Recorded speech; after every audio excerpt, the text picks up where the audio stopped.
Hi everybody, my name is David Nesbitt. I'm a PGA certified instructor in San Jose, California. And today's topic, we're going to discuss how to hit these uphill pitch shots closer to the flagstick. It's about 30 to 40 yard shots. I'm going to teach you some fundamentals on your setup, also your swing, and also give you some ideas on how to choose a proper club when you're faced with this shot. Let's get started.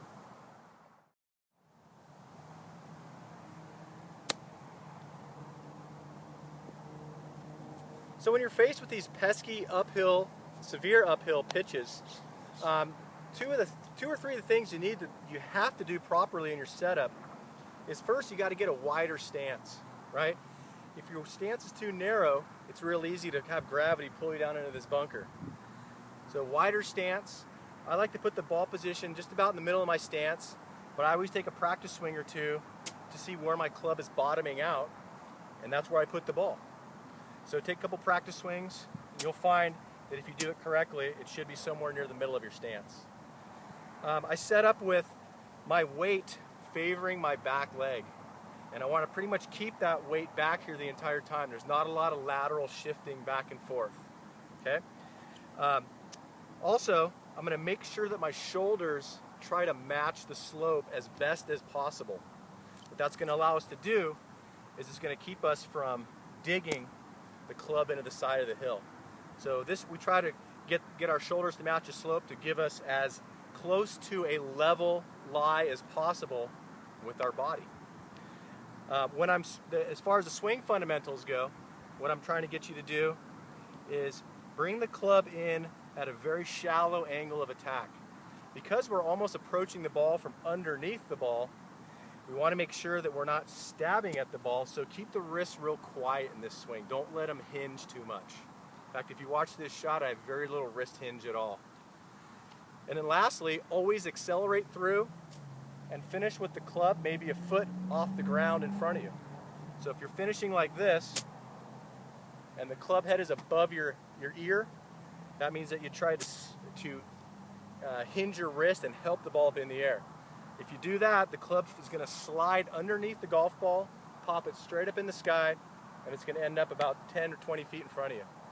So once again, wider stance, get our shoulders to match the slope, swing through nice and shallow, and that should be plenty of acceleration to get that ball to pop forward. So it looks like this.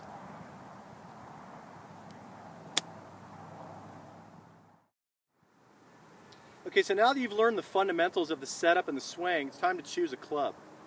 What I see a lot of amateurs do is they try to take their most lofted club in their bag, which is usually a 56 or 60, somewhere in between maybe, and they try to, get that ball to go high up in the air, which they do, but when you're on an uphill lie, when you have an uphill shot, you're adding loft to the club. So your 60-degree wedge now turns into a 64, 65, and pops the ball straight up in the air. So if you're seeing this shot happen quite a bit, where now I've got a 58-degree wedge, the ball goes maybe 15 yards in front of me. A lot of times you leave this shot short. So what I would recommend trying to do is take a pitching wedge or a gap wedge, something with less loft. Take that into consideration when you're playing this shot. You want something that's still going to go pretty high, but not so high that you end up having to take a full swing to go 30 or 40 yards. So now I'm going to try my pitching wedge. It's got about 47 degrees of loft, but I still sit up the same way, right? I'm still getting my shoulders to match the slope of the terrain, which is going to add loft to this club. I'm also going to take a short backswing.